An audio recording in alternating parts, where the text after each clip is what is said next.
Monsieur Andrieux, vous êtes invité au pupitre.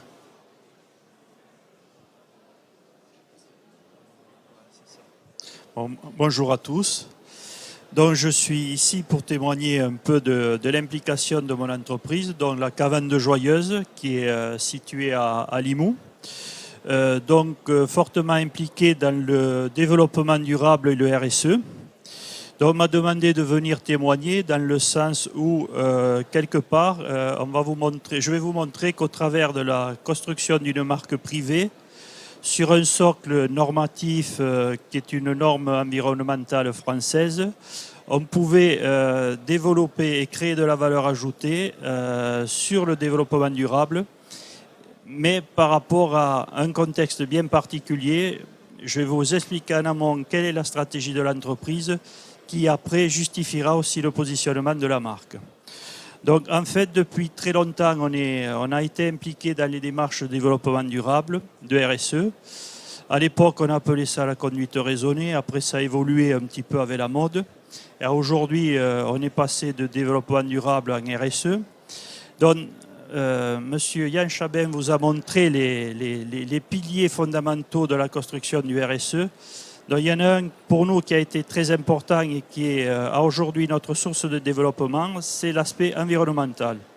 L'aspect sociétal étant bien sûr évoqué et respecté, mais la progression et le débat que je vais et mon expérience sur les résultats économiques sont bâtis sur le pilier environnemental et surtout aussi avec la perception qu'ont les tiers, ça peut être par rapport à la notion de l'eau, l'agence de l'eau, dans ces relations, comment on les gère sur des situations sensibles, notamment les pollutions des nappes phréatiques, comment sur des zones sensibles on va amener à ce que l'administration nous regarde différemment, non pas en pollueur, mais avec des gens qui peuvent avoir à un moment donné un impact négatif sur un élément technique bien précis, et comment diminuer cet impact négatif pour justement l'amener d'un côté positif.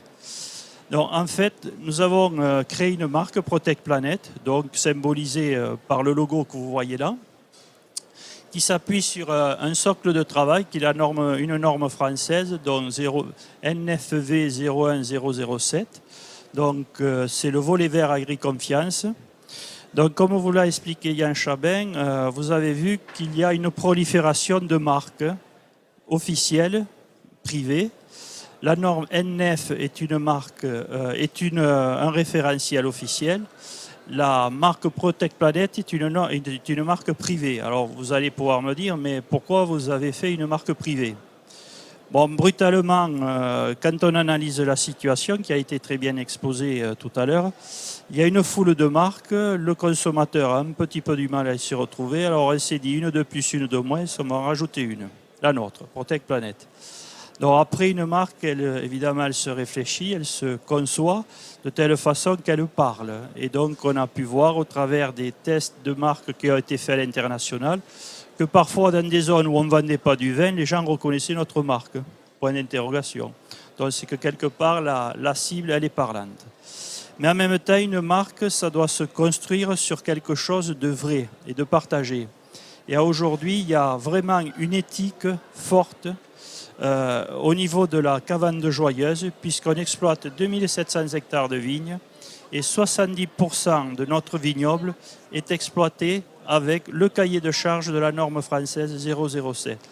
Donc c'est pour dire que l'implication est forte, c'est une implication au quotidien, c'est quelque chose qui ne peut pas se faire avec une couche de peinture sur une tache de vernis, parce qu'un jour la peinture va craqueler, et si derrière il n'y a pas des vrais fondamentaux, ça ne marche pas, et on n'est pas crédible au niveau du consommateur.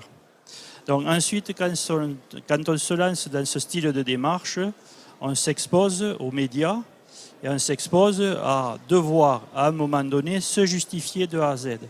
Donc, toujours pareil, dans cette construction de marque, il faut être sûr de ce qu'on annonce.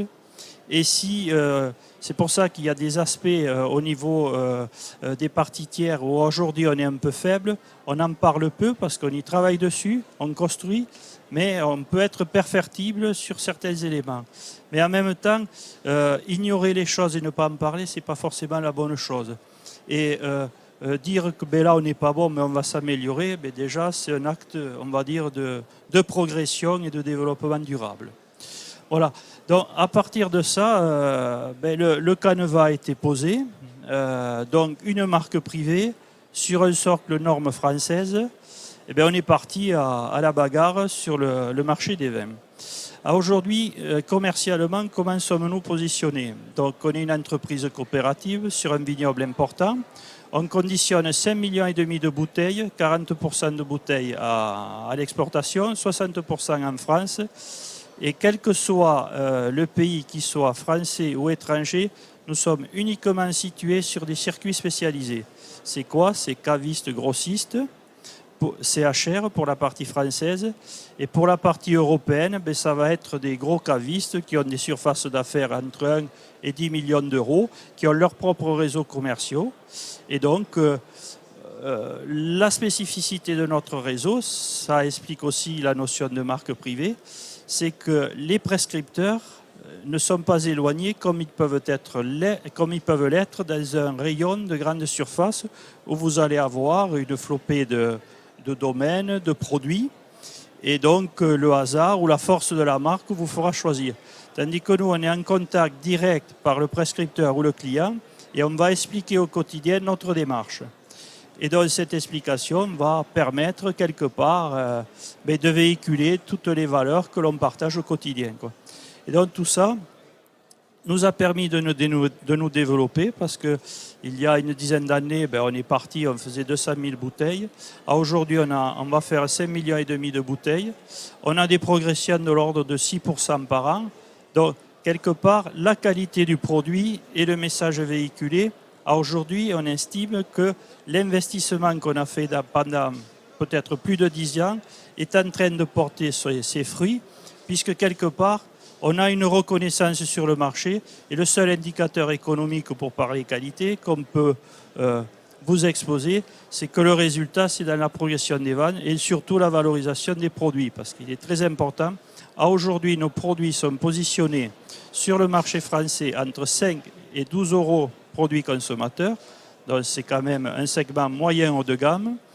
Sur l'exportation, notamment au niveau des États-Unis, on est situé entre 10 et 12 $, sachant que le gros du marché souvent est inférieur à 10 $, le 9,99 comme ils disent.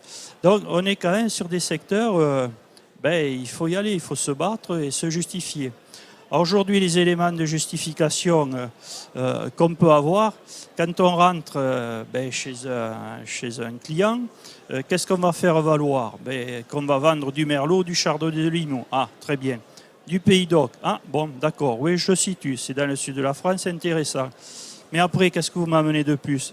Ah, nous, on est Protect Planet. Ah, c'est quoi Protect Planet? C'est les 30% de sensibilité qu'exposait tout à l'heure M. Yann Chabin. C'est des démarches environnementales, attention à l'érosion, attention à la pollution, etc. Et donc, blablabla, on est parti sur notre message consommateur. Et tout ça, quelque part, il faut l'exposer très rapidement, de façon simpliste, parce que les gens sont forcément pressés.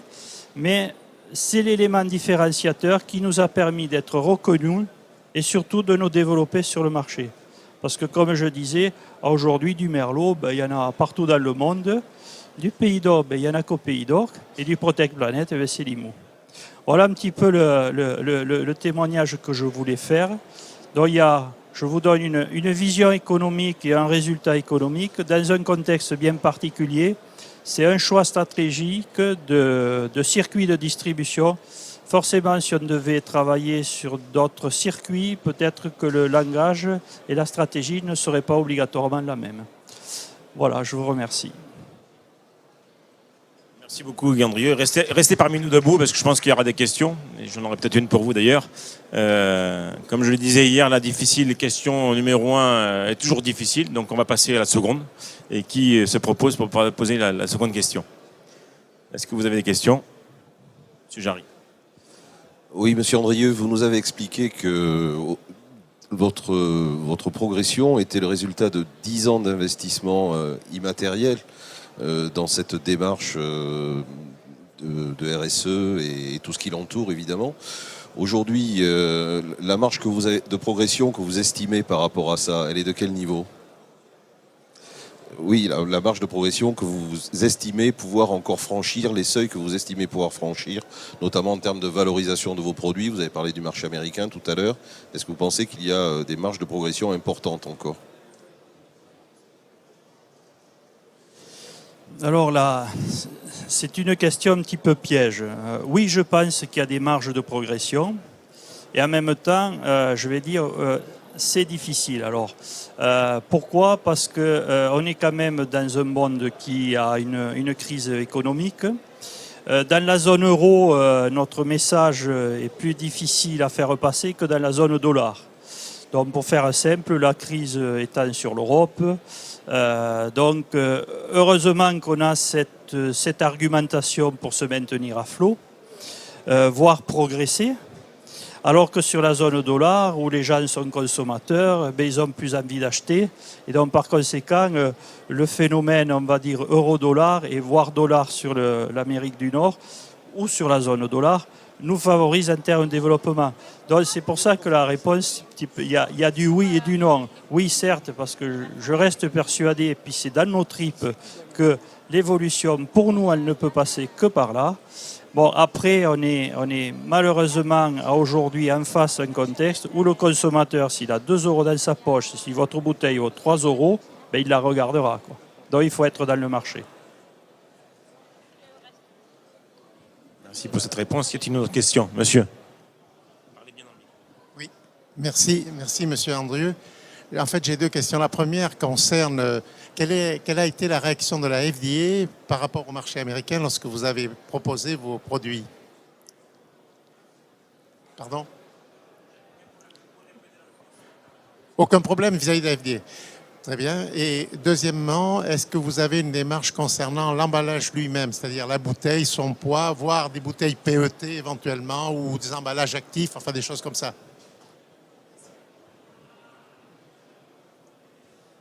Alors, la question de l'emballage, c'est une question, tout à l'heure Yann Chaben l'a évoqué, en matière de papier, on va dire carton, on est sur des papiers recyclés, des cartons recyclables.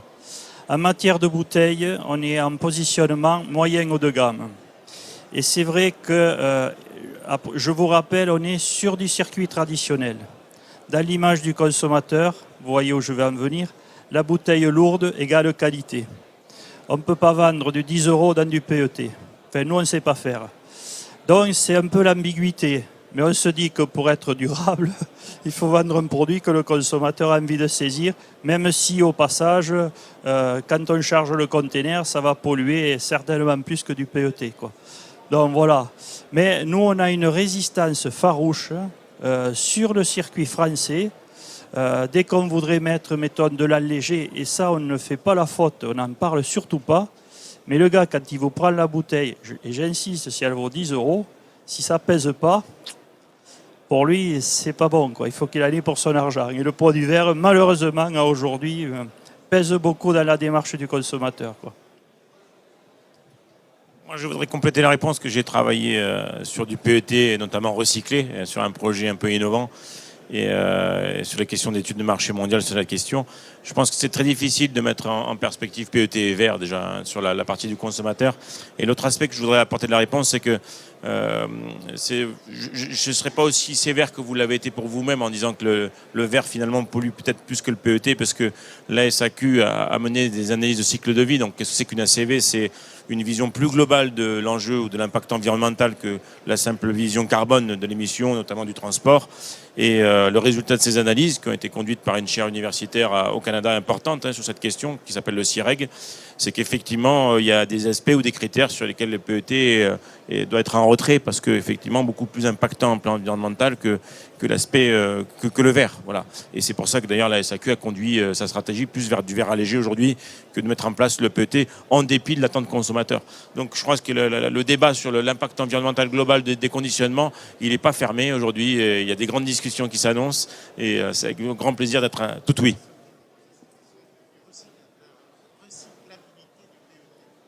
Alors c'est ce que je vous évoquais en démarrage, c'est que j'ai travaillé sur des PET innovants dans lesquels on intègre 50 à 60% de PET recyclés. C'est-à-dire qu'on boucle on ferme la boucle, pardon, comme on peut la fermer aujourd'hui sur le verre.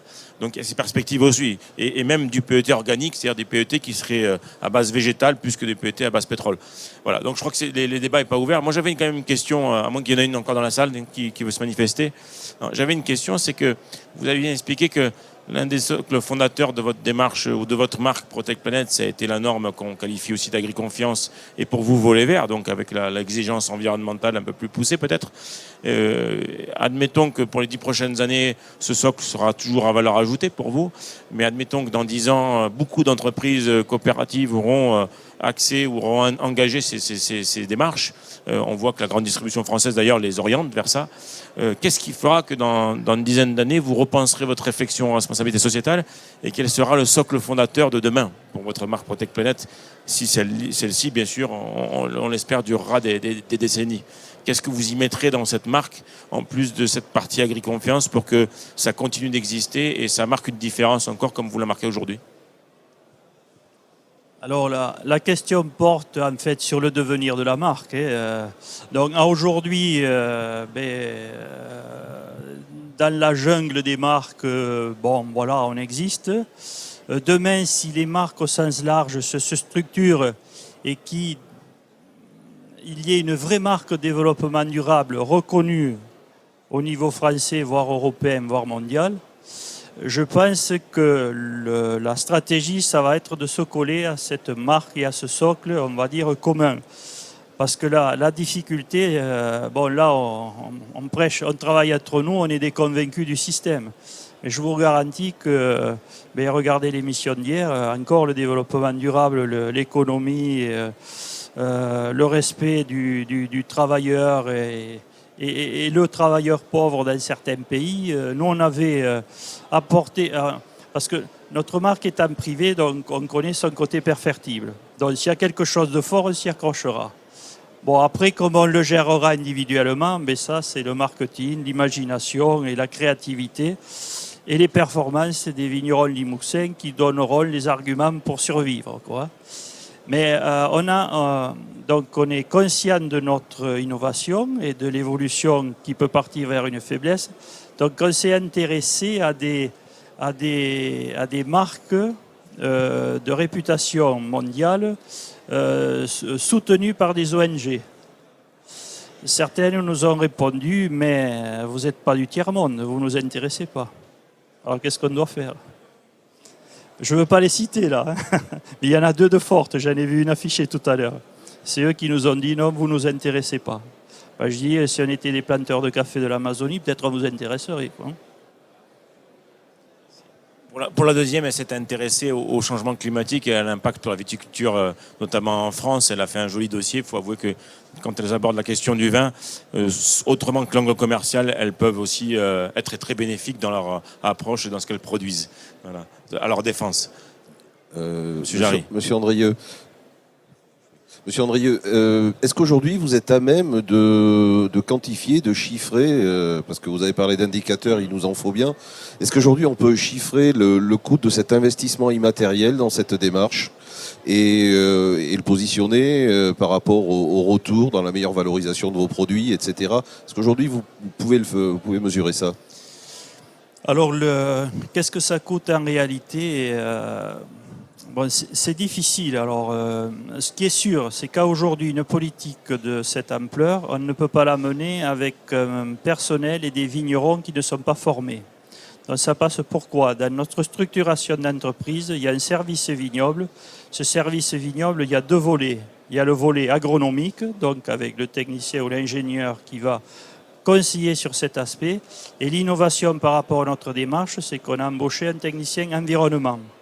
Donc d'un côté, il y a l'agronome et de l'autre côté, il y a, on va dire, l'écologue ou l'agroécologue. Donc ça, c'est l'investissement d'une personne, d'un salarié que peut-être on aurait pu économiser. Mais en même temps, comme on est on prêche parfois un petit peu dans le désert, donc c'est beaucoup d'énergie pour des résultats pas toujours faciles à obtenir. Parce qu'en face, n'oublions pas, nous avons 400 vignerons qu'il va falloir motiver. Puis ces 400 individus, là on n'est pas nombreux, mais je suis sûr que si on fait un sondage, il y a des sensibilités différentes et des motivations différentes. Donc ça, c'est une énergie, un message qui est fait par un vrai technicien qui sait de quoi il parle. Et après, et là, il n'y a pas de quantification, c'est une volonté politique où on le fait avec les tripes sur des valeurs vraies, ben là on ne compte pas. Et donc, en fait, ça ne coûte pas cher si on en a vraiment envie, quoi. Après le résultat, si on progresse en bouteille, si on existe quand même sur un marché qui est très agressif, qui est très difficile, sur un vin de cépage qui est chahuté, parce qu'il faut le dire aussi, c'est un marché très concurrentiel, bon, mais je pense qu'indirectement, la valeur ajoutée, le positionnement produit fait que tout le travail en amont de formation, de relations avec les tiers, mais quelque part, paye le résultat. Mais mettre des sommes en face, c'est difficile, quoi. Soit on l'a vraiment dans la structuration de projet d'entreprise, c'est des personnes qui vont réfléchir au quotidien de façon différente. L'embauche directe, ça a été un technicien environnement, mais aujourd'hui, quand on fait un investissement qui soit marketing, qu'il soit industriel, la question est posée, quel est l'impact positif ou négatif que ça va avoir dans le fonctionnement en termes de coûts, en termes de rentabilité et en termes de pression environnementale. Donc c'est un changement de mentalité.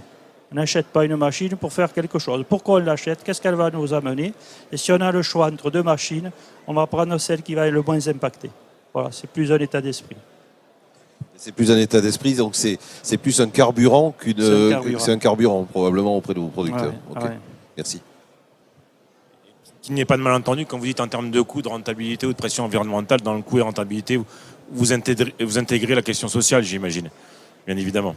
Ouais. Je vous remercie. Est-ce qu'il y a d'autres questions? Donc nous allons clore le premier atelier sur cette question de la RSE, du développement économique, et la technologie de plus en plus intelligente, elle a devancé ma présentation, je crois tout à l'heure, pour faire venir donc au pupitre Richard Jarry, fondateur et dirigeant du cabinet Albatros Ingénierie Service, qui va nous parler des aides publiques et de l'appui, qui est un élément fort, vous l'aurez compris dans ma présentation, sur la démarche environnementale et sociétale de la filière.